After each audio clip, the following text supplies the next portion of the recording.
I like to make the slogans how poop can keep us in the loop, and my thesis on feces, or my dissertation on defecation. So that's some slogans that you can put in.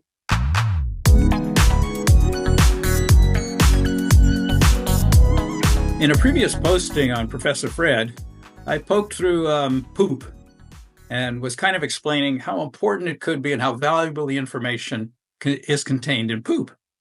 Well, it turns out today I have a guest from South Africa, Andri Grobbelaar. She's a research fellow at the University of the Free State in Bloemfontein, and her specialty is actually looking for those important pieces of information in poop. So let me begin with a very simple question, Andri. How and why did you become interested in looking at the poop of wild animals? Thank you so much. A very valid question. I don't think that's a standard approach most people will follow. From a very young age, I was interested to learn about animals. And as I got older, I saw that there is a niche. Nobody is looking at poop. And poop is actually very interesting because we've got the old saying, you are what you eat. And the same is for wild animals. Poop actually contains valuable pockets of information that is representative of the whole health system of wild animals. So I decided I'm going to not become Dr. Doolittle, but rather Dr. Giraffe Poop. That would be a better approach, trying to attain knowledge on what is going on in animal health. So the poop tells you what they're eating, but then how the heck do you look at the poop and figure out how healthy they are? Okay, so you can get a visual cue. Giraffe poop specifically looks different from human poop.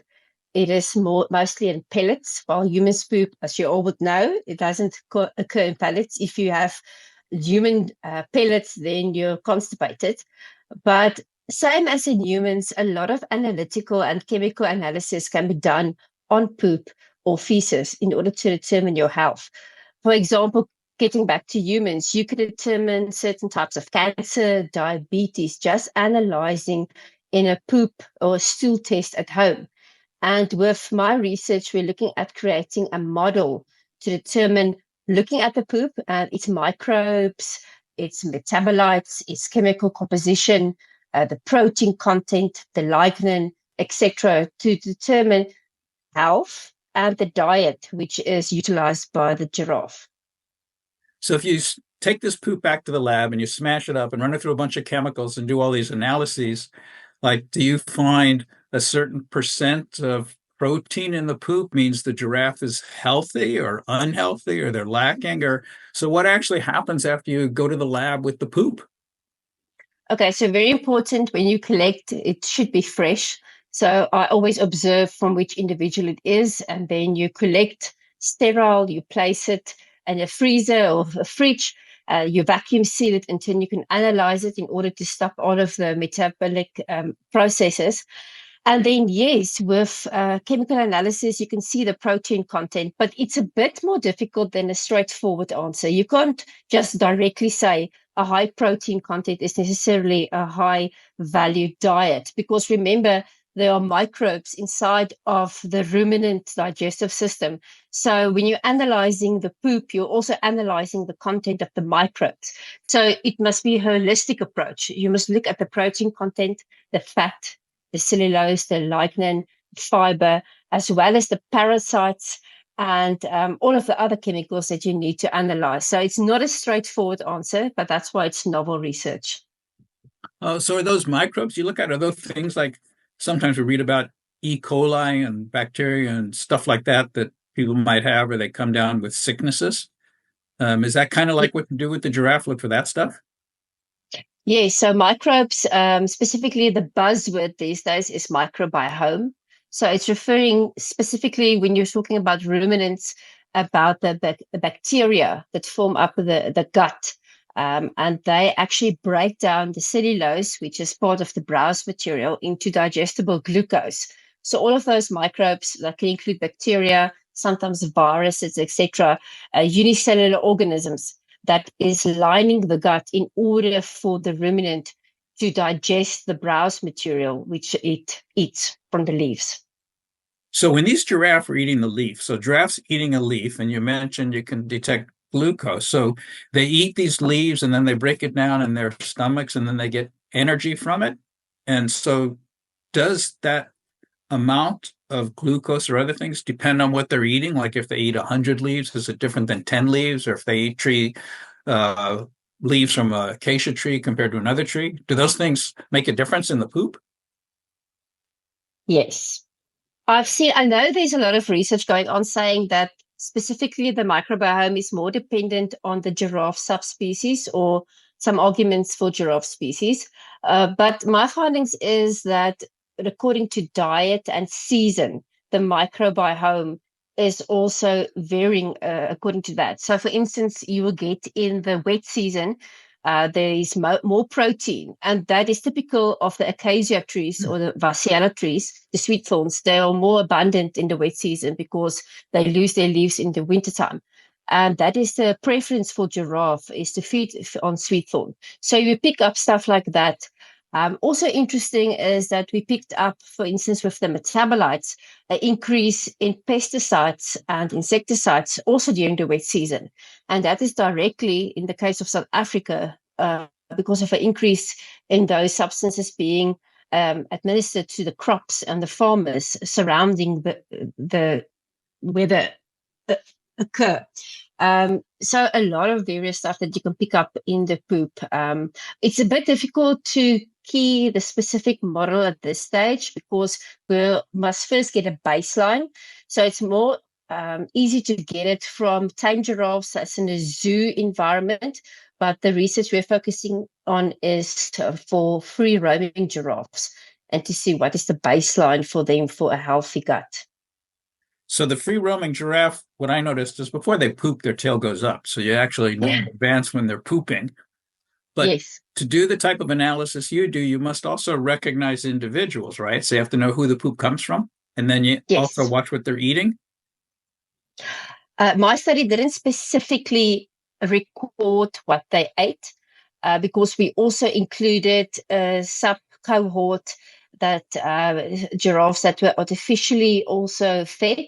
So it didn't make sense to include that because it would have skewed, maybe complicated the results. But there are a lot of studies that looked previously on specifically the diet of what they were eating. But for sure, I did recognize all of the individuals and I recorded which individual, which bag of poop belongs to. And it's quite easy to recognize the individuals once you get to know them. Then you can quite easily see that's the big male with that certain coat pattern. So yes, I had a personal experience with each and every giraffe, and I would follow them, keeping a safe distance, and then watch for the tail to lift with my binoculars. And when they finished their poop and they wandered off, I would go and collect the poop. So if you get to know these giraffes or you got to know them, so do you have a favorite giraffe, like George or Oh, Sally, or who was your favorite giraffe? yes. Oh, I've got a favorite one. He's still my favorite, but unfortunately he passed away about 3 months ago. His name was Bill Bart. You can see the picture in the background. He had on his left side of his neck, he had a little heart pattern. So I called him Oh, my Mr. Valentine. And he has been my best friend for the past 5 years. And although he was a wild, free roaming giraffe, he knew when I would go into the park and I would stand at a certain spot and he would approach me. And he was so a gentleman that when he saw me, he would immediately lift his tail and start to poop. So he was a perfect gentleman. He greatly assisted in my field work. But yeah, he got caught in a fight with a fellow male and they actually killed each other. It's very wow. rare that it's recorded that the males in combat that they kill, but they both sustained so much severe injuries that they killed each other. And that's how we lost Bolbert. Oh, well, that's a sad story, but it's nice that he was able to give you a sample whenever you wanted. Yes, yes, on cue, actually. Really. So how do you explain your work or how do your kids explain their work to their friends? I mean, what do they go to school and say when they go around and they ask, so what do your parents do for a living? And they say, well, my mom collects giraffe poop. It's basically what they tell their friends. I'm introduced Really? as Dr. Giraffe Poop. So each and every oral presentation they must present, they are very proud of me. Initially, they were a bit skeptical because they're still small. And when you spend a day in the field, you start to smell like giraffe poop. So when I would go and pick them up after school, they would complain, saying, "Oh no, mom, not again." But I think with time they came to appreciate, and I also sometimes take them along on field work. So they've come to appreciate the work that I do, and they are just as fond of these wonderful creatures that I am. So did they bring samples to school and say, this is what my mom does? She collects this kind of stuff. No, I think the ethics committee And would won't let them do that. scrutinize me if I send fecal samples.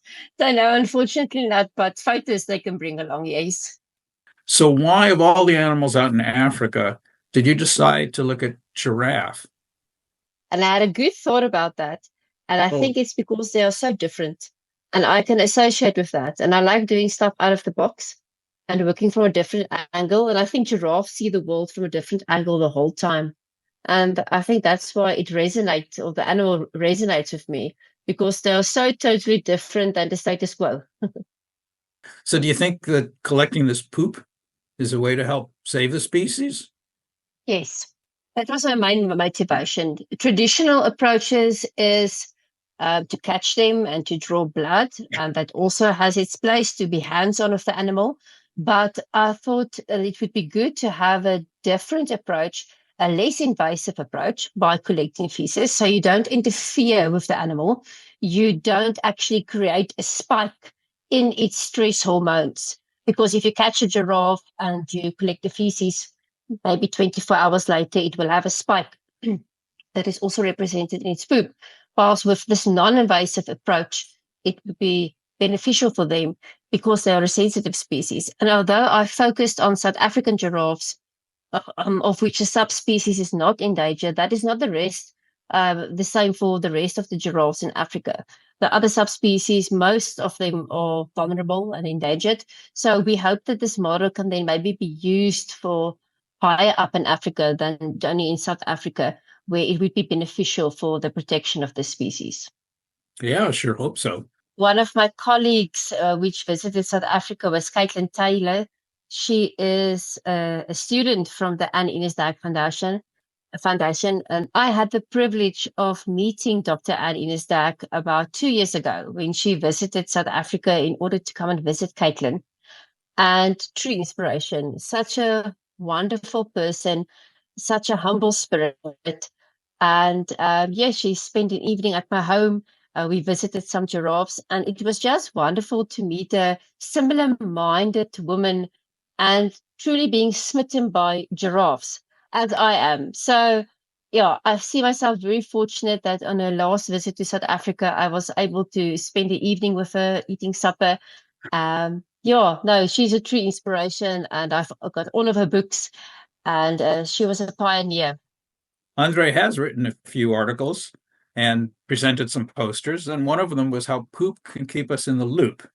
It's amazing the things that she comes up with to make poop interesting. I've got a catalog of all the poop that I've collected, and I'm busy in storage freezing them. So I don't call it my catalog, I call it my scatterlog. Great. Well, thanks a lot, Andri, for appearing and for sharing all of your wealth of knowledge about giraffe poop with us. It was wonderful. Thank you so much for the opportunity. Okay, and good luck in your scatterlog. Thank you. It's very dedicated work, very serious business.